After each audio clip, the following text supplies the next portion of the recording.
I'm John Moulton. I'm an ageing but active investor in green things and not so green things. Motivations are actually two, really. One is the good old-fashioned one of making some money, which I've always enjoyed and intend to continue doing. The other is that you can do some good, and it's nice to be able to do some good whilst making money. I've been involved in things in forestry, in alternative energy, reclamation. I've been involved in some quite odd things involving the reuse of materials. Very wide diversity of things over the years.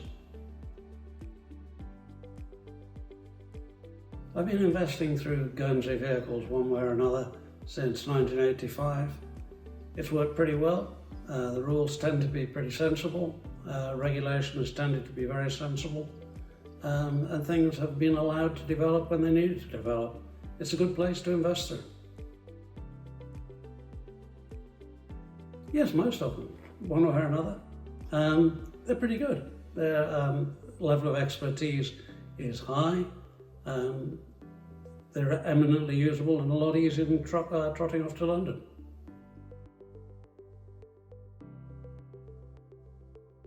At the moment, it's growing very quickly.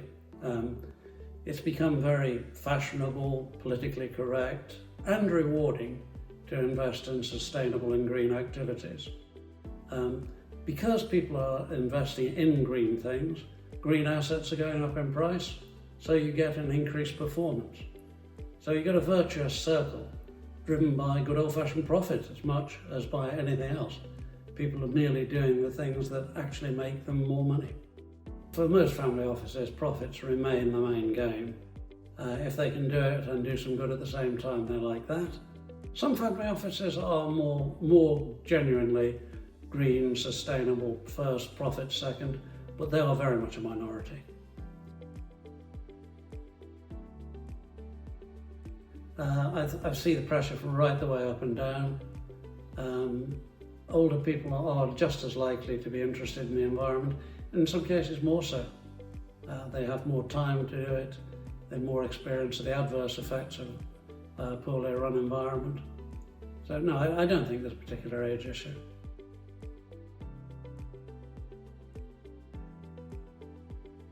Intelligence, access to assets, sensible pricing, responsive, hardworking, same things you look in most things in life actually.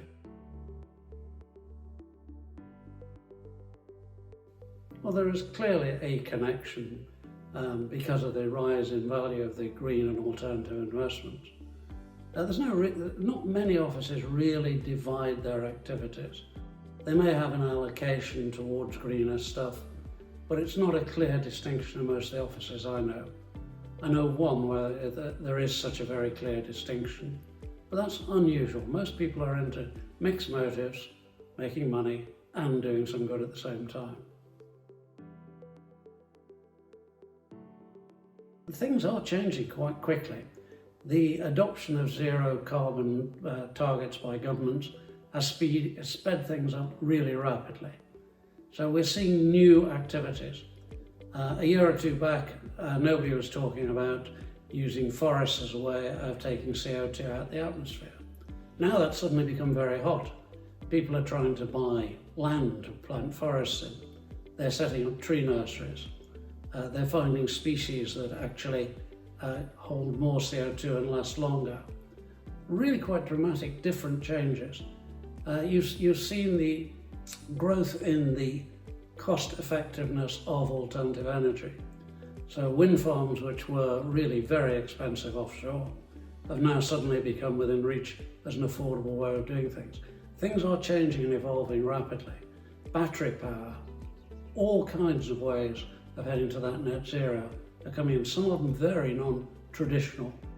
Improving our agricultural practices is something which again wasn't a green activity of any significance 2 or 3 years ago. Now it's really live. It's very exciting.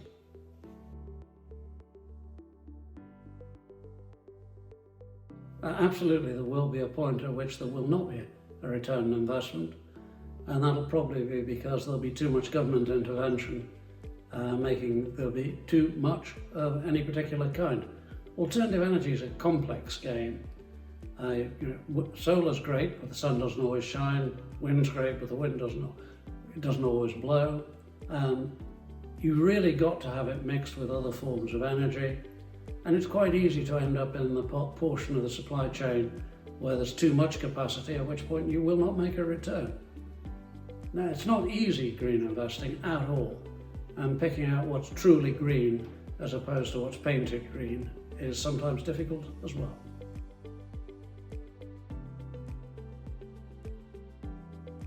Many of them are coming to you with ideas, mostly, as is normal, those ideas are not much good, but some of them are, and we do a few of them.